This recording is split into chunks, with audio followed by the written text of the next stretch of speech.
Okay, so let's talk about conditionals. So a conditional is just a statement that checks whether or not something is true or false, and depending on whether or not it's true or false, it's going to execute a piece of code. To illustrate this, we have an example here.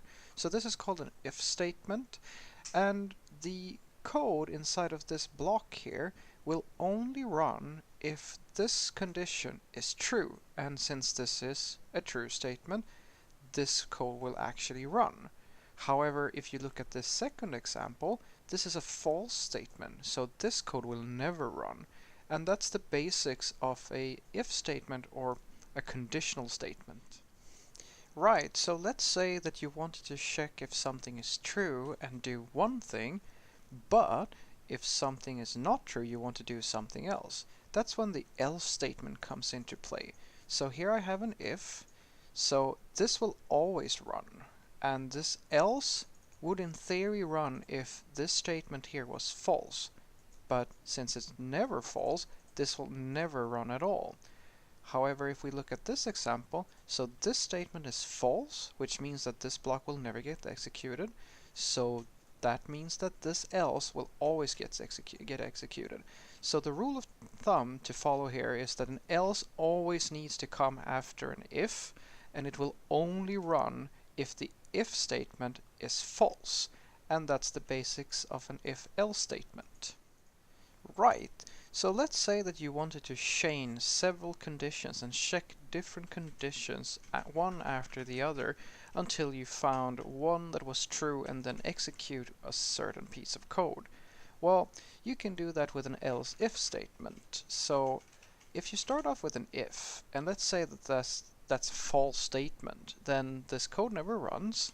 And then you can add an else if, and the rule here is an else if needs to come after an if. So we go and check the if first, then we go to the else if and check, is this true? Well, no, this is false, so this code never runs. Then we go to the next one, and here's another else if, and this is true, so this code will run. And we will then skip any following conditions, so this else never gets executed at all. However, had this statement been false, we would have gone through all of these conditions and ended up on the else statement. And that's an else if statement. There is a shorthand version of conditionals that is very useful. So let's say we have a variable called myvar and we want to set that conditionally equal to either foo or bar.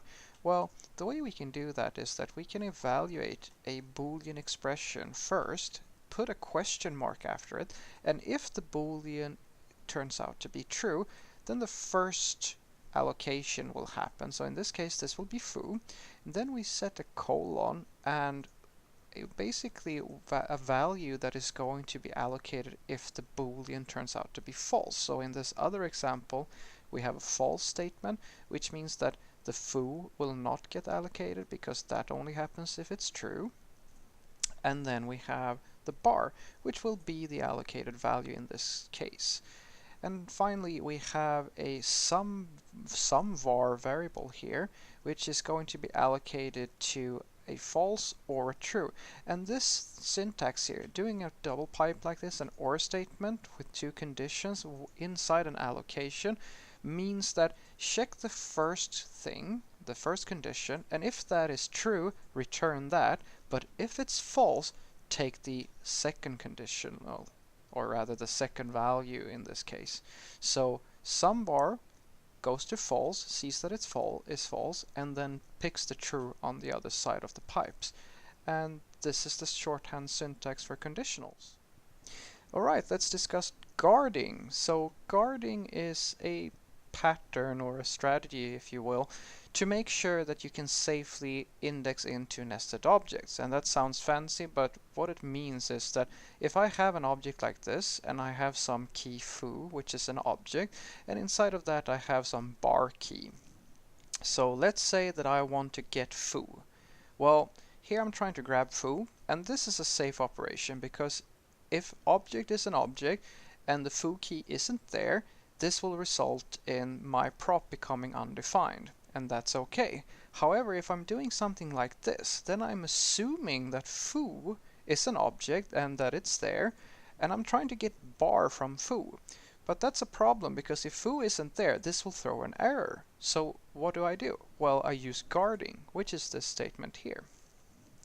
So what's happening is, very simply, I look at object, dot index into object, I look at foo, and then I use an and. And this and means that I've first checked that foo is there, and then I evaluate this and I check, okay, so I have my object, I do dot index into foo, I find that, alright, foo is there because of this previous statement, and now it's safe for me to go and get bar. Now, this doesn't make everything foolproof because in theory foo could be something besides an object, but this is a safer approach than just doing this thing here. So if you're doing deep indexing, try to use guarding. Okay, so let's talk about switch statements. So a switch statement looks like this, and the purpose of this is to have some condition, like this foo string here, and do a pattern matching or evaluation of this condition and check whether or not this condition matches just one of the cases that we're providing the switch with. So we do case, and we do foo, and then we do a colon, and then we do some type of code here that we want to execute if this case is going to, if it evaluates to true. In this switch statement, this case is always going to be true because we're handing the string foo when we want to check, is the thing that we're giving the switch statement foo? Well, yes it is. So we do this thing, and then we use a break to break out of the switch statement. If we didn't use the break, it would pretty much just keep on going. It would do this thing here, and then it would evaluate this case here. This would be false because foo is not equal to bar, so this never runs, and then it would hit the default finally, which would log out this string here, and then it would exit the switch statement. So if you're going to do an evaluation and you want to make sure that it only happens once and then the switch stops or you break out of the switch, don't forget this break statement. But that's in essence how a switch works. So you give it some value, you check for a case, run some code, either you continue or you break out, and then it walks through all of the cases. And if none of the cases are correct, or if you don't break, you'll hit the default case, which is at the bottom. You don't have to have a break statement here because this is always the last thing that happens in a switch statement. And that's the basics of a switch.